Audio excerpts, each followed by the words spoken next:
So, I'm Dave Hadden, Head of Solutions for EIZO UK, and so I look after all the technology side of things. A little bit about the company, and then I'll move on to the more interesting bits.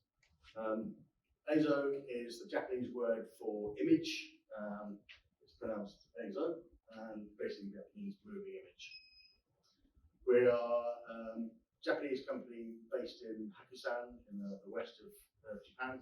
We've been going since 1968. We are traded on the Tokyo Stock Exchange, and we're represented in about 90 plus different countries. We're local represented in 90 different countries. So we deal with a wide range of visual solutions. We've got maritime solutions where being able to see us effectively a sat nav to make sure that ships aren't running aground, crashing into the rocks and things. Reliability is obviously very key on those sort of things. Air traffic control, globally, we've got about a 70% market share of the air traffic control market. Again, life and death decisions being made day in, day out on those. Security and surveillance. Getting the image out of a CCTV camera, you need to be able to see whether you're walking into a train station with a Mars bar or a gun. You need to be able to get people there very quickly if you've got a terror situation. Creative work. So anywhere where a creative is producing an image and you need that image to look reliably as the artist intended, whether that's photography, whether that's movie making, whether it's magazines, you've got to get those images right. We've got corporate markets. So in the corporate market, the image quality is probably not as important as it is in the other markets. But for them, reliability is absolutely key. It's not life and death, it's more important, it's money. So if the screen goes down, they start losing money and they get pretty upset about that. And then obviously what we're all here, healthcare. So in radiology, we've got around a 65-70% market share. So we're very well known in radiology. We're also in the operating theatres, and we are known again for our image quality there. So a little bit about what we're aiming for here. The main thing is that what you see is the same thing. So when you've got a technician creating the slides and scanning the slides, what they see needs to be the same as what the pathologist is going to see. And then what a pathologist sees, when he or she passes it to another pathologist, needs to look the same. So we're all starting from the same basic point. So what's the problem? Basically, no two screens are the same. So if you've ever been to Curry's or PC World, any of those sort of places, and you see all the TVs, they've all got the same HDMI signal going in, the same digital ones and zeros going in, and yet they all look different. So which one of those is right? Which one of those would you, if you had to make decisions about that TV show in this case, or slide in your case, how do you make those decisions if you don't know which one's right? It's slightly difficult on the projector because they're the best quality, but you should be able to see differences between the images. These are both from very high-end TVs. Again, they just look completely different. So colour spaces. This is slightly more technical than you might need, but it gives a reasonable idea as to why it's important. So this big shape here are all the colours that the human eye can perceive. What we've then got here, the smallest triangle is what your average monitor can produce. So when you're plugged into your digital pathology system, most monitors will give you this.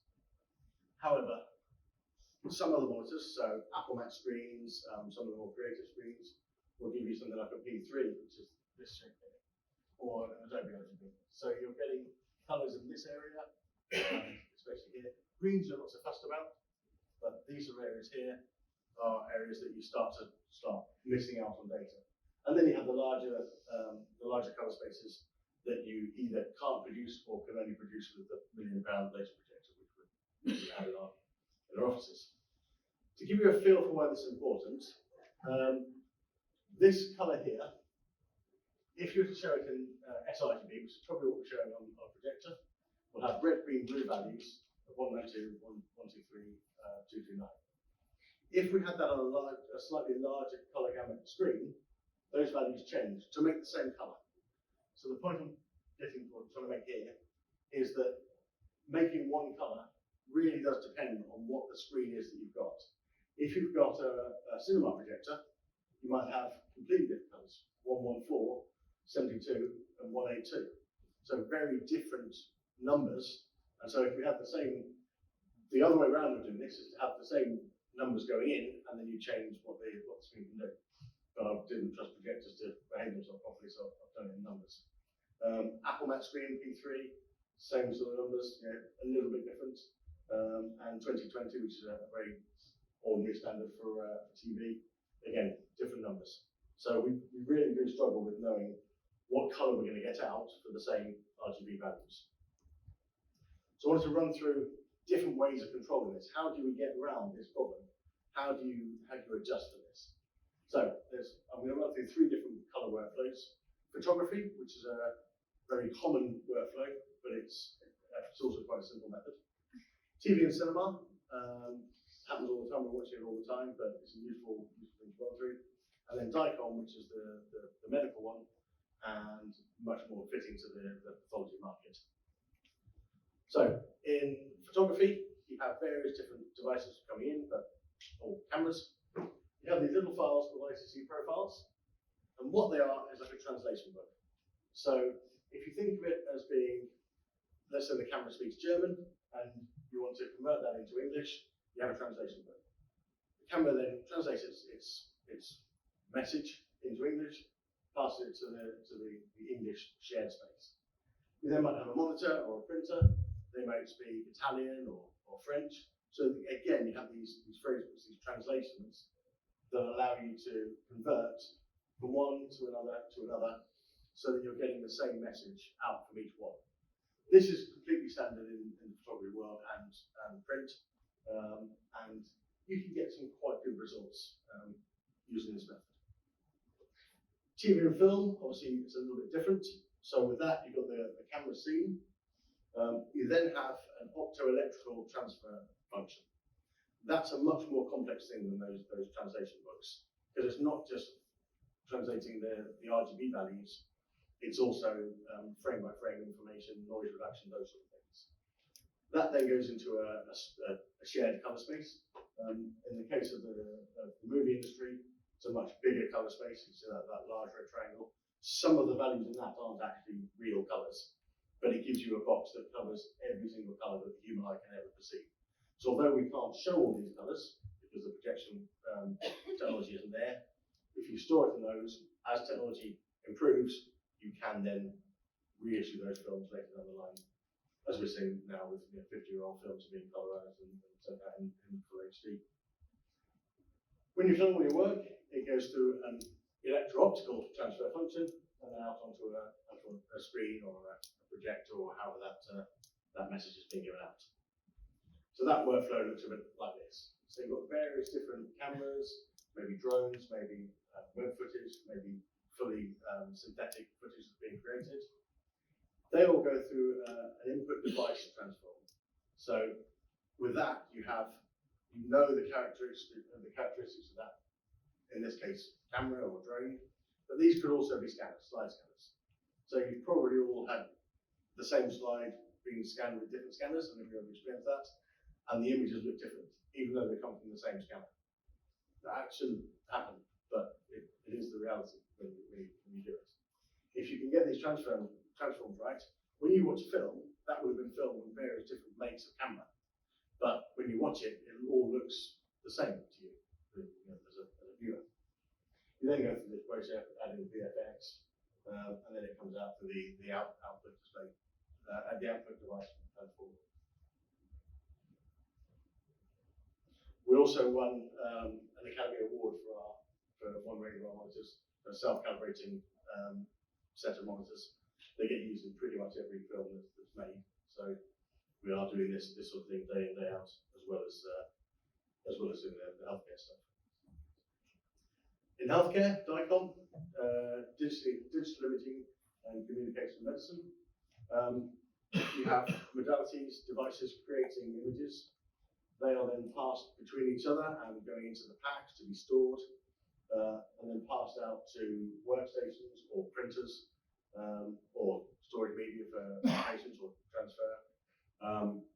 With this system, what you do is you calibrate the device. So the device is calibrated to the workspace, the color space of the packs. This is where things are, color in DICOM is not as strong. It's not really fully implemented yet. So this is where there are some things that need to be sort of looked at to make things reliable.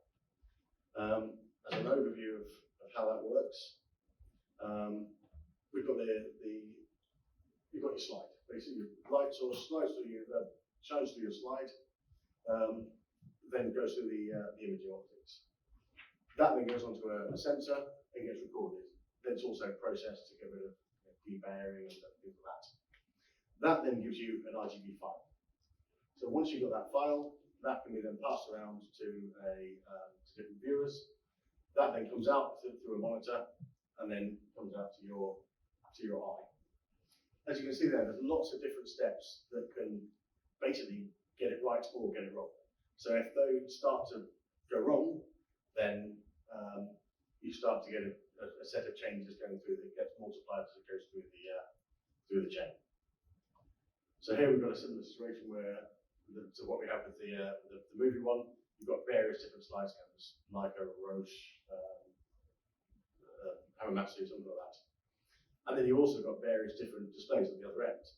So getting that slide to look the same as you expect it to, as it goes through the process, is quite difficult. And how does that sort of manifest itself?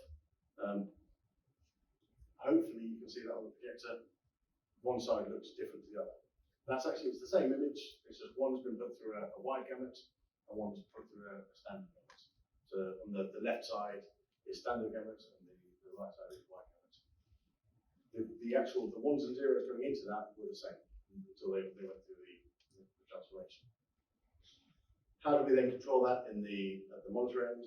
So we basically calibrate, we have lookup tables. So it goes through a lookup table.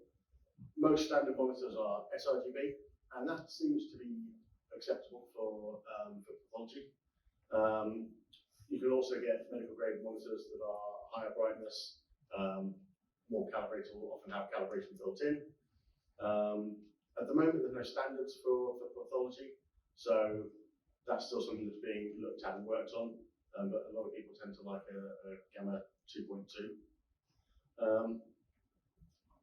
And why would you calibrate on the display rather than doing it in software? You can do these things in software. The main reason is when you do it in software, you're bottlenecked with the graphics output. So you start to get steps, which I think again you can just about see on the projector. Within a graphics card or within an image, you've got a huge bit depth. And within a monitor, also huge bit depth. We tend to do our calculations in at least 16-bit per channel, sometimes 24-bit per channel in higher end displays. So you get a much better level of accuracy and quality.